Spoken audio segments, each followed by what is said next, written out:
Hello বন্ধু, অনেক দিন পরে আজ আবার আসলাম। আজ আমি একটা পেন্সিল প্যান্ট কাটবো, সেটা ড্রয়িং আপনাদের সঙ্গে শেয়ার করব। প্রথমে মাপটা আমি বলে দিই। প্যান্টের ঝুল 37, কোমর হবে 50, হাই হবে 15.5 আর মোড়া হবে 12। এবার চলুন এবার কীভাবে কাটিং হয় সেটা দেখা যাক। এই যে এটা হচ্ছে কাপড়, এই কাপড়টাকে প্রথমে এইভাবে ভাঁজ করে নিলাম। আমাদের যেহেতু এখানে কোমর আছে 50,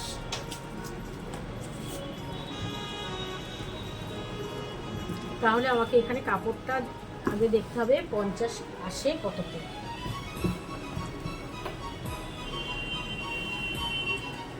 সাড়ে 12, 12 দুপুরে 4 48, 12.5।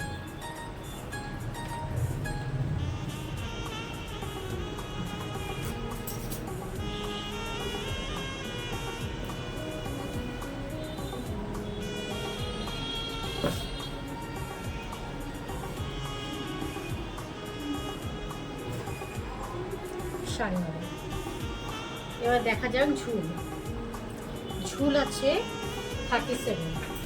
প্রথমে আমাকে এখান থেকে এই কাপড়টাকে দেখা যেহেতু আছে আগে সোজা করে নিই, একটা স্কেল দিয়ে সোজা করে নিই।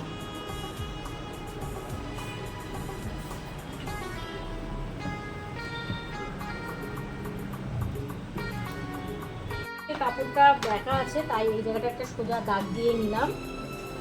এবার এখান থেকে আমি প্যান্টের ঝুলের মাপটা নেবো।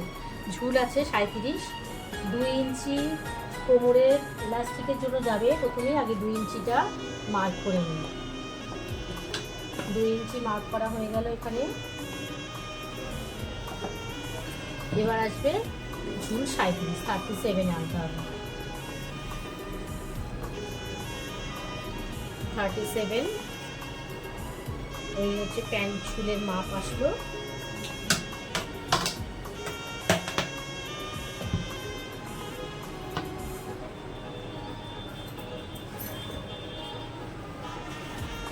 নিচে 2 ইঞ্চি যেহেতু মোড়া হবে, কাপড় ফোল্ডে যাবে, তাই 2 ইঞ্চি আমাদের এক্সট্রা নেওয়া হলো।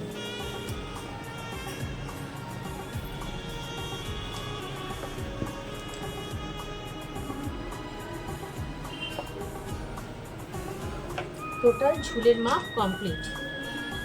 এবার চলে আসি কোমরের দিকে।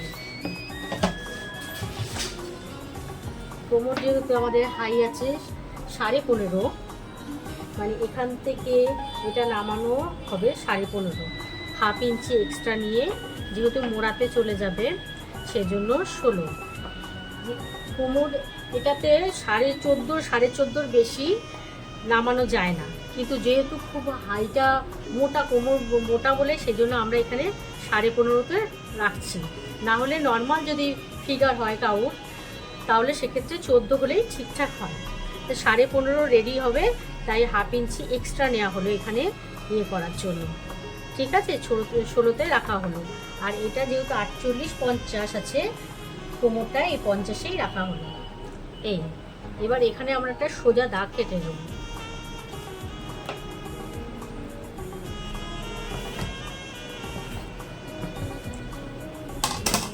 এবার এটার থেকে মিডিল করব। এটার মিডিল আমরা এইভাবে করে দেবো, খুব সহজে যেটা বোঝা যায়। এই মিডিল বরাবর একটা সোজা দাগ দেবো এখানে।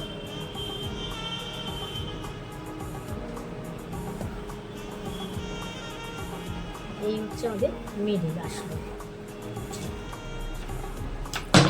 এবার আমরা চলে আসবো প্যান্টের ঝুলে। আমাদের মোড়া আছে 12, তাহলে আমাদের লাগবে হচ্ছে এক পাটে 6। এখানে হচ্ছে এই 3 ইঞ্চি, যদি এখানে 3, এদিক থেকে মার্ক হবে 3। এই যে হচ্ছে 3, এই 3, এই 3। এখানে সেলাই ইঞ্চি যাবে 1 ইঞ্চি, এদিকেও সেলাই কাপড়ের জন্য যাবে 1 ইঞ্চি।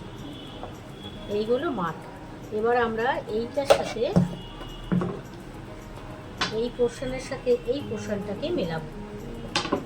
এই যে এটা দিলাম, এই দাগটার সাথে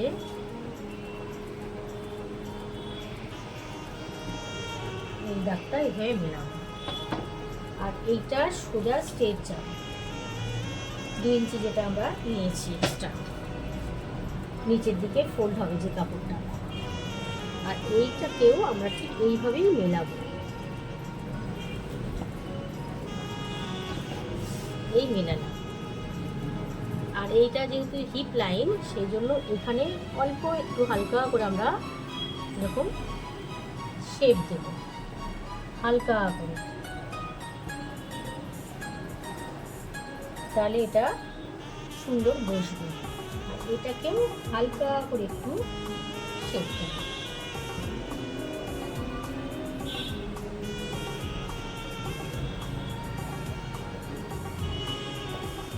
এখানে আমরা কলি বসাবো।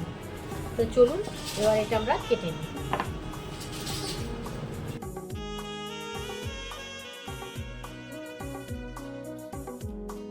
এটা কাটবো।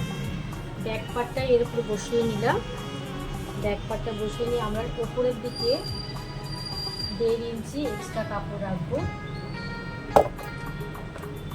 1.5 ইঞ্চি এক্সট্রা রাখবো, 1.5 ইঞ্চি। আর এদিকেও আমরা 1.5 ইঞ্চি করে এক্সট্রা কাপড় রাখবো। সাইডে এখানেও আমরা 1.5 ইঞ্চি করে এক্সট্রা কাপড় রাখবো, এখান থেকে একদম এই অবধি।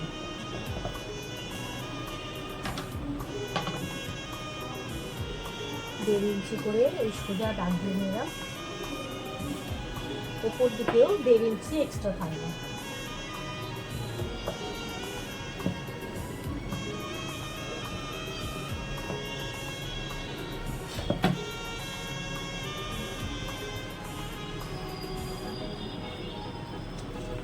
এবার এই 1.5 ইঞ্চি এক্সট্রা কাপড়ের সাথে এই পোর্শনটা মেলানো হলো।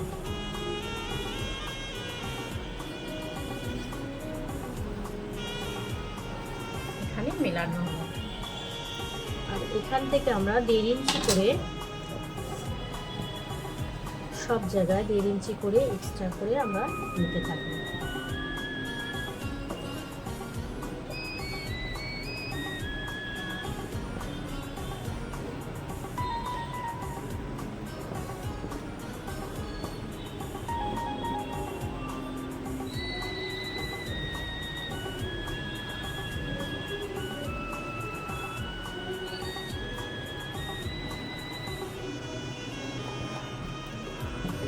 হয়ে গেলে এদিকে পোর্শনটা।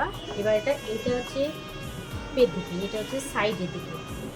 সাইডের দিকে যেখানে যেমন আছে ঠিক সেমভাবে হবে, সাইডে কোথাও এক্সট্রা কাপড় জোড়া হবে না, যেমন আছে তেমনই কাটানো হবে।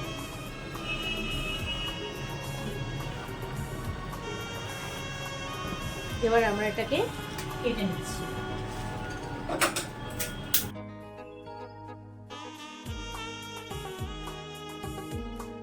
এটা ব্যাক পার্ট, আমরা এখানে আগেই ব্যাক পার্ট মার্ক করেছি। এই দুটো হচ্ছে ব্যাক পার্ট, এটাও ব্যাক, এটাও ব্যাক। আর এই পোর্শন যেটা এক্সট্রা 1.5 ইঞ্চি করে আমরা রাখলাম সেটা হচ্ছে ফ্রন্ট, ফ্রন্ট।